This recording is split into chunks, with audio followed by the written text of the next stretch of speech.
Alrighty, and another episode of the Unprepared series. I'm going to keep this going until we can see the light at the end of the tunnel. I don't know, or maybe it's just fun and we keep doing this stuff. Anyways, today, welcome to the show. It's hilarious that you're on the show today, and your podcast episode for Honest Ecommerce also came out today, and we recorded that so long ago. Yeah, it was months ago.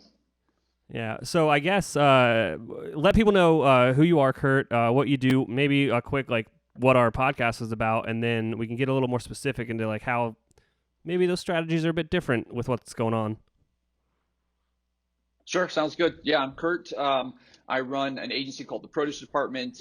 We specialize in paid traffic for e-commerce brands, specifically, those that are doing like a million and up is sort of who we like to work with.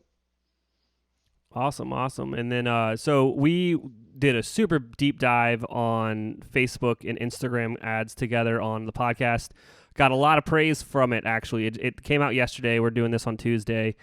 So that one's a really, really great episode to go check out. It's a lot longer. I think we were going for almost 40 minutes talking Yeah. about all sorts of strategies to kind of level up your ads. Since we recorded that, the world's kind of changed a bit.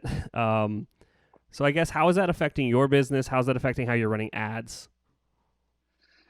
Well, if I jump into like how ads are changing, I mean, I guess how it's affecting my business. Generally, clients are doing well, which was something that we were really uncertain about when this first started. We didn't know which way things were going to go. In general, things have at least held even or improved when it comes to paid traffic. There have been some accounts that have struggled for sure, but I was pleased to see that in general things are improving. That's great. That's great. I know that on our end of things, some of our clients actually are having some record months, especially going into March. March was a record month for one of our clients. Are you seeing anything similar? Yeah, I mean, we actually, one of our clients broke his 6-year all-time high sales day, even beating all of his Black Fridays. So we're seeing some really crazy results in some cases, and in other cases, we're just seeing really strong results. Yeah, and then I mean, I guess we should still really be honest, though. On the other side of things, we have had some clients on our end. They've had to slow things down because they physically can't go fulfill those orders. So they've rolled back their ad spends and stuff like that. Do you think is it vertical specific where you're seeing the bigger wins, or is it kind of all over the place? Or are there some that are winning more than others? So it it isn't falling along the lines that I thought it would fall along necessarily. So, for instance, I have like a brand, uh, lifestyle, men's lifestyle brand, sells like t-shirts, hoodies, things like that, that has done really well. Those are non-essential items, right? I mean, clothing's essential, but you wouldn't necessarily guess that they would do particularly well. They've done well. I've seen, I've got clients that are doing sort of supplements that are doing well, like vitamins. But for clients that weren't doing well, I think that, so we've had a number of clients that started off in the decline where what we were doing before just wasn't working any longer. And one of the biggest switches that we've made, or in kind of the campaign structure and the ads themselves, is first just messaging the moment, right? Acknowledging that your customers' lives are different than they were just a couple months ago, a couple weeks ago, even. Their needs and wants are different. And so what that meant to some of our clients was that we needed to speak to them differently. And also in some cases, we switched out the products that we were leading with, right? We might have had a particular product that sold really well a month ago. That started tanking. We found in some cases different products that maybe fit this moment a little bit better, put those in our prospecting campaigns. And in some cases, that has made all the difference. It's gone from sinking to winning. Yeah, no, those are great things to keep in mind during this. I mean, other than what you're doing on the ad side of things, is there anything else that you think people should be thinking of during this time? It's definitely threw a lot of businesses for a loop. I know ours is changing up a few things. Just like things to keep in mind while they're experiencing this. Like obviously everyone's experiencing it at the same time. So this is still related to ads, but just business in general, and that is figuring out your costs, getting a really good grasp on your costs. That's something that we've been working through with our clients. Figuring out in the case of paid traffic, what is your break-even return on ad spend, right? So if you have a 60% margin where your costs equal 40%, right? Mm-hmm. Then you can just take 1 divided by 0.6, and that will give you 1.67, and that's going to be your break-even ROAS.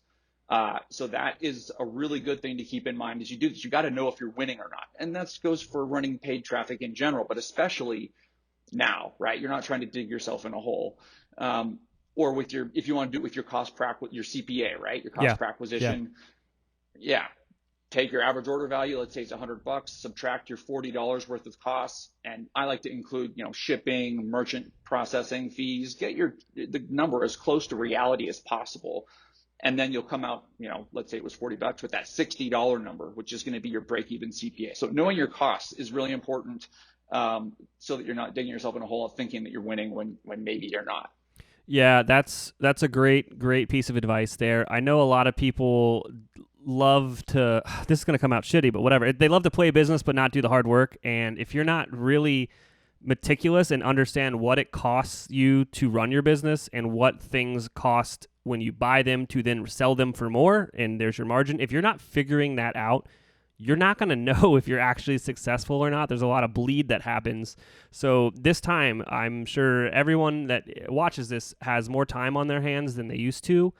And like, even if you have a big SKU count, start with the best sellers, find out how your margins work with that. And if you need to, change your pricing. Like you need to, especially if you're getting into paid advertising, if your margin isn't big enough for you to make money when you're putting paid dollars behind it, like you've got a failing, like that channel won't work ever. Right. Just one other thing that just came to mind too is we were going through customer surveys, on-site surveys for one of our clients, and it became pretty clear that there was a lot of confusion by customers as to whether the business was open and still sending things out, if everything was in stock, are shipping times what they were before, or can we expect something different? And I think that's a big hurdle that that customers are facing, and you can acknowledge that with an on-site bar on the top of your page or something like that, and that makes a big difference as well. So just acknowledging the situation and speaking directly to customers' concerns about right now. Yeah, with most of our clients, we have encouraged them to have a banner at the top of the page because you can't fit all the information on that banner. Make another page about it. Talk about your lead times, your return policy. Some people even want to know, like, how are you doing as a business owner? You know what I mean? I've seen some people put some like videos up, kind of like this, like, hey, this is what's going on within our business right now, because I'm sure you're curious. You should have some brand advocates out there that really love what you're doing, and I'm sure they're going to want to know from a personal perspective how you're doing. Absolutely. Yeah, I think that's a great way to set it up. Awesome. Kurt, thank you so much for coming on today. I want to keep these under 10 minutes. I'll tell you why. We put them on LinkedIn. It's the first time I've been doing anything on LinkedIn, so hey. Right on. Well, it's been fun. Awesome. Thank you so much. Thanks, Chase.